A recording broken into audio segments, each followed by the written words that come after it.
The Grow My Cleaning Company podcast helps owners of cleaning companies just like you to grow your company and yourself so you can make more money and finally get the time and money freedom that probably got you into this business.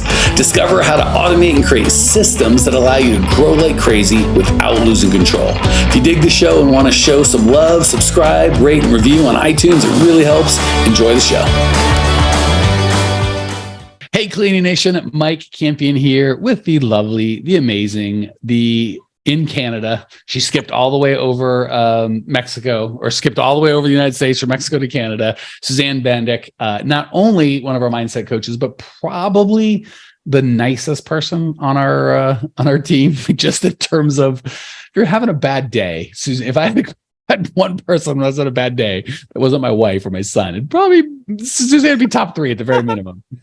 Anyway, Suzanne, what is shaken? She slacked me yesterday about what she wants to talk to, and I'm super excited, but I always ruin the intro. So I'm just going to let you tell us what you want to talk about today, and I will crack wise, as is my custom. Oh, wonderful. Hi, everybody. All right. Today, we're getting close to the new year. Let's talk about how to actually be the person who has what you want to have. I hate to... First, yes, 1,000% yes. Second of all, we're recording this mid-December 2022. So if you're listening in June, there you go. The good news is I hate. Oh, it's the beginning of the year. I'm going to get everything to change. Like, fine, I guess, for the 17 months before January 1st. But for the rest of the year, just do it on a Tuesday or whenever you decide you want your life to be different. I fully agree. Every moment you can make a new decision and change your life.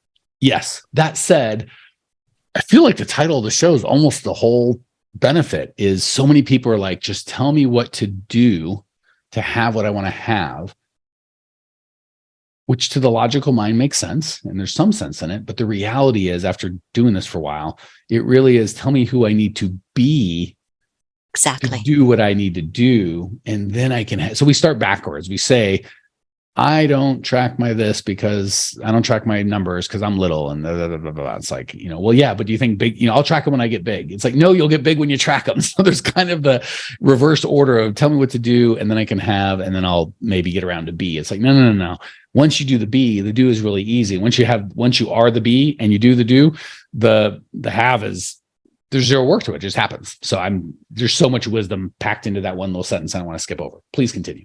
Okay. So if you think of everything potentially, all the different options of your life happening simultaneously, and you think there is a version of you that's already experiencing what it is that you want to have.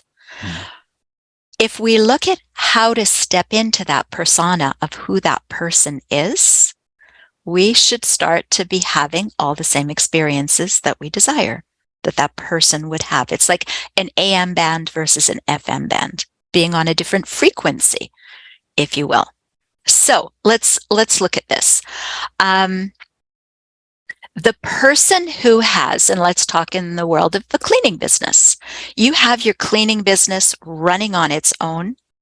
It's bringing in profit. You're doing what is it you want to be doing, right? Fill in the blank. What does your business look like? Maybe you're nowhere near where you want to be yet. However, if you walk in and you start thinking like the person who already has the business success, you will start to think differently and make decisions differently. Making sense?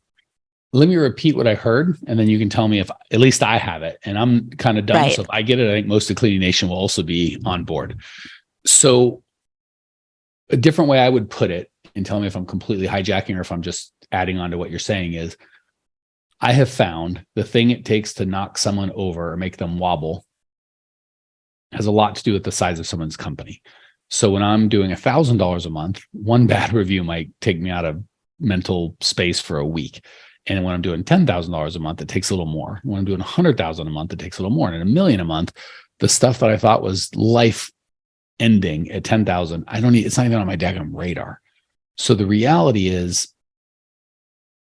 if I just did that on purpose, as opposed to waiting to get there and said, how would $1 million a month, Mike, if that's my goal, respond to this opportunity or this challenge? what happens is I'm only at $10,000 a month and I respond to it. My natural state is to respond to it the way $10,000 a month Mike would do. But the problem is that's only going to get me continue to be at $10,000 Mike. And if I'm like, I need a coach or a mentor and all that's really great, we do that. So I'm not saying it's a knock, but half the time we know the answer. If we just said, well, what would $1 million Mike do in this? How would he respond? Half the time we know what we're supposed to do in the first place. We just didn't have the right frame. Did I completely hijack your thought, or is that helpful? Bingo. That's exactly it. So let's look at what the person that's living the life we choose to live.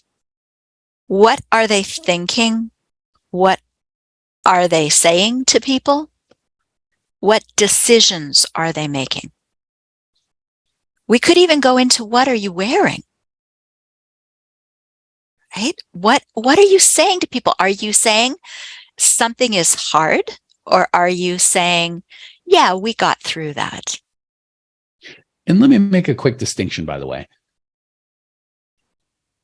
If I'm doing this, A, I don't want to make the exception the rule. And B, I want to make sure they're living the life I really want.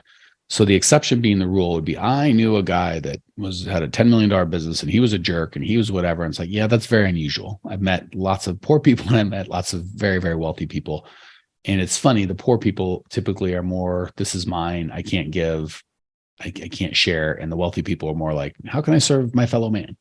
So yeah, is that to say there aren't some jerks that are rich and don't act that way? Yeah, but let's not look at the exception to make a rule. Let's look at the rule and go generally, in my experience, overwhelmingly, not 51-49, like 98-2.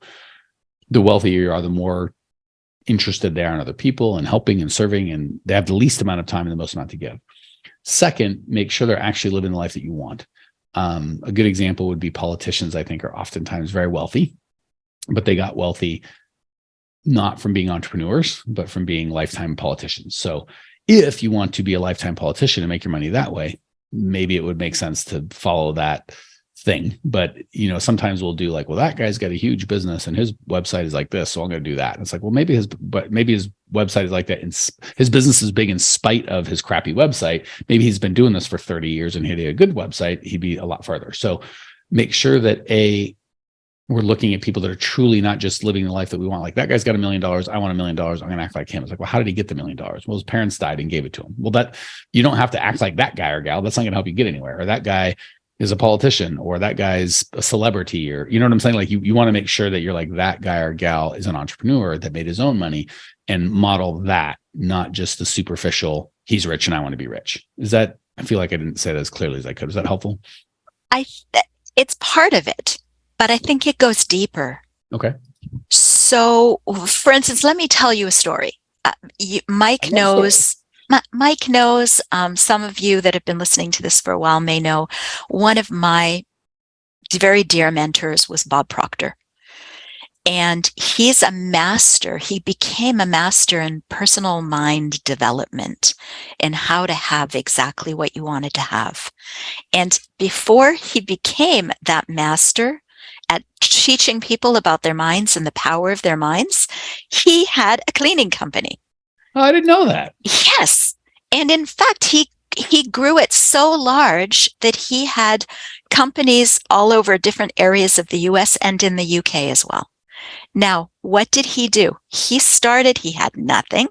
He started by cleaning, and when he decided he wasn't going to clean anymore, he was going to build an empire. What he did was he started to go into where his cleaners were cleaning, and he might bring them a coffee, but he wore a business suit. To the end of his days, he continued to wear a business suit. He wore a business suit because he knew they couldn't ask him to clean anything. That's pretty good. And that's a perfect example of how would a guy that made $100 million or whatever his goal was dress? Well, probably in a business suit. And it's like, yeah, now I guess you can't. It's a great. I love that story. It's just on its face. Like, if you don't want to clean, dress in a way that you can't clean. There you go. And that was before he amassed his empire with the cleaning company. He was starting to think and act like the person who had that cleaning business. So it's thinking about, how would I say things? How would I talk to people? what would I be doing? Would I be doing personal development training? Right? Would I be saying I can't afford something? No, I'd say, how can I afford it? That there's so much power in whatever the it is, the chasm between, and that's my least favorite, heartbreaking, by the way, when I coach people that aren't our clients and we offer to help them and I know it can change their lives and they say insane things like, I can't afford that.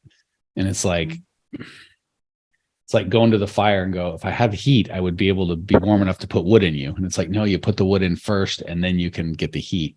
So I can't afford that, I think, is some of the worst 3 words in the English language. And it makes us all sad. Yeah. Not only them, it's everybody. It just, it sucks. The second one is, that sounds expensive. I'm not sure I can afford that. That makes me nervous. Better than I can't afford it.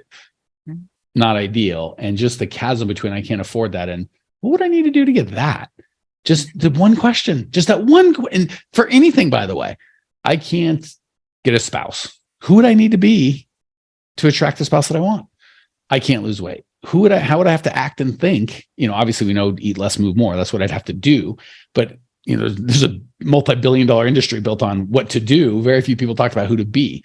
So just changing the question changes everything. I love that. I mean, there's such a big lever, questions.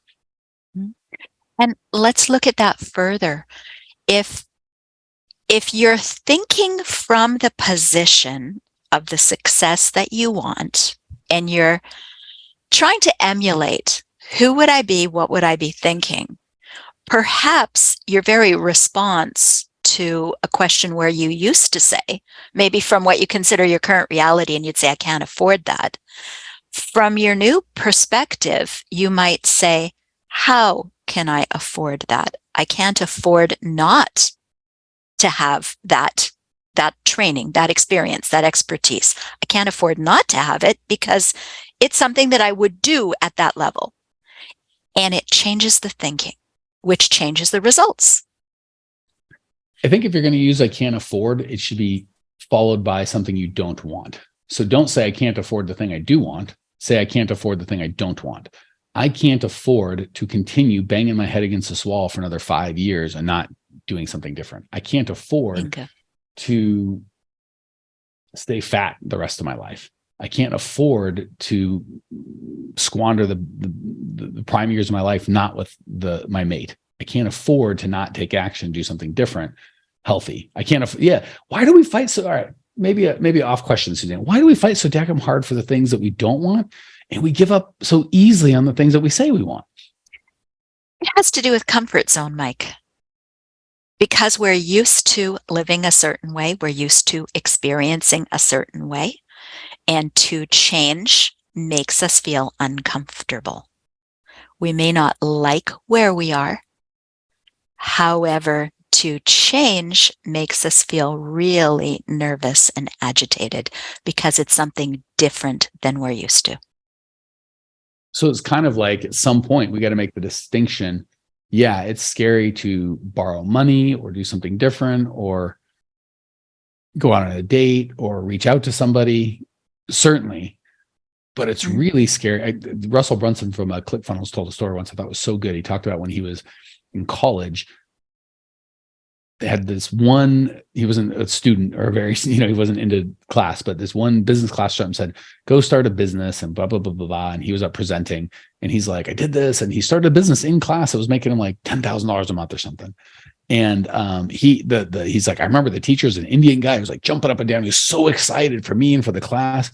And the class just all had arms raised, slouched down, not interested. And he was like, he thought that he was just going to blow them away. Right.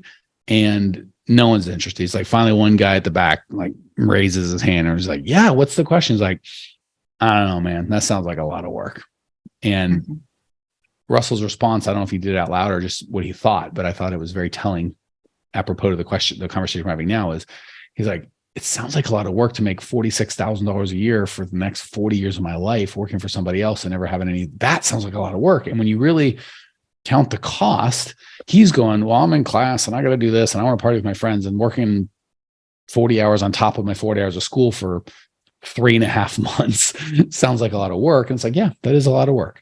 But if you compare it to what does it cost to make 10 grand a month for the rest of your life working for somebody else, that's a lot of work. So I think when we kind of look at our comfort zone, we don't really get clear on the cost of staying the same. We only look at the cost of changing. And then it's like Chinese water torture. We just stay where we're at and we never change. Right. So Tracy and I talk all the time about the monkey mind. And the monkey mind is the little voice inside your head that usually says negative things that makes you want to stay where you are because it's safer. Right. And I always say when that little voice comes in and it says, well, it's too hard. You've never done it before. Why would you do that? You might get hurt. You just have to recognize that it's this little voice in your head and say, thank you for sharing, little monkey. I know you're just trying to protect me. Thank you for sharing. However, I want something different. I'm choosing something different because a little monkey will want to just keep you safe in your living room. Why leave the house? Suzanne, of course, in her way, says it the nice way. I would be a little harsher with my monkey, and I like not judging it, right? And being like, because if you fight it, it's not gonna leave. So I like the thank you for that. I understand you're just trying to help me, but the adults are talking.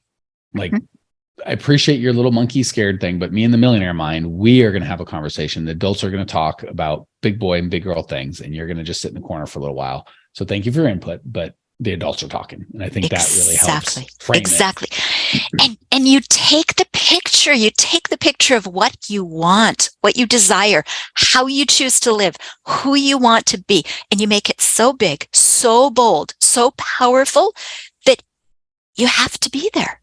There's no other choice. It's you. Anything that you're experiencing right now, which is not where you choose to be, it's not an example of that. It's just like a limited temporary reality. And the only way you're going to get out of that limited temporary reality is to think of things a different way and to do something different and to surround yourself with different people and to talk about things differently and to do things differently. So let's end with some kind of tangible, what can I do today? So let's say, for example, I've got decades of experience thinking small, playing small. Maybe I'm the biggest thinker in my group, but my group is all such small-minded people. Being the biggest thinker is not a big deal. I know I've done how frustrating and scary it can be to try and do something different and have it kind of not work out or whatever the case may be.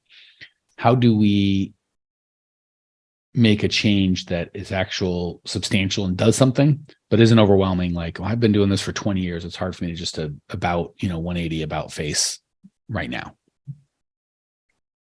Well, recognizing that it's not going to be comfortable and it's not going to be easy is first step. Because it will not. It's not something that you're used to doing or experiencing. Otherwise, you'd be somewhere else already. So you have to recognize that it's not going to be comfortable. But number two, if you make it the decision to, this is going to be my new life, and you just focus on what decision would that be, to be this person that has what I desire to have, and you feel the fear and you do it anyway. That's my favorite. You're gonna get there, right? So my tagline has become, it's not about working harder. It's about thinking differently. And this is something that's easier to do. The thinking, believe it or not, is somewhat easier, but sometimes harder. Well, that's why it gets paid so well, is the thinking, right? No offense. Anyone can kind of do physical labor, but thinking is a different deal. It's changing. Think about it differently. So every time you come up against something, think, how can I think about this differently? And not just differently, in a way that's going to get me the results that I want, right? Bingo. So I can't afford that is really a pre-framed, baked in way of thinking. Changing that to, how could I afford that? Or is this worth affording? And if so, how do I afford it? Different. Give you one extra little thing because for me, I feel words make a big difference. The words that I use are an outgoing of my thoughts. And it's good to start. If you change your thoughts, you'll absolutely change your words. But sometimes if you change your words, you'll change your thoughts. So one quick little thing. I do my best to never say the word problem and always replace it with opportunity. So Suzanne, we're not enrolling at the percentage we want. Our clients aren't this. Somebody quit. We got a bad review. Here's a problem. Here's an opportunity. We got a bad review. Here's an opportunity to get better. Like, we got a bad review. That's a big problem. What do we do? Embed it in, no good. But we've got a bad review. It's an opportunity. How can we get better? Perfect. I've got a problem. I want to buy this thing. I don't have the money. How do I solve this problem? I want to buy this thing. I don't currently have the money. What opportunity does this, wow, figuring out how to get the money might be more valuable than the thing that I bought. Like, so just, if you just take out the word problem, replace it with opportunity. All right. Any parting words, Suzanne, before we call it? That's it. Make it so. Choose what you want. Make it so.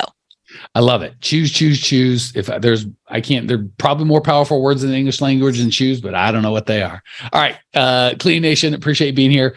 If you want more of like, hey, I need community. The people I hang out with aren't getting me where I want to go or thinking how I think. We've got over 800 podcasts. We're knocking on the door of 900. We've got a 15,000 member Facebook group, growingcleaningcompany.com. Nothing for sale, just a lot of great stuff to help grow your cleaning business. Check it out now. Well, here we are, the end of the podcast, and you made it. Great job.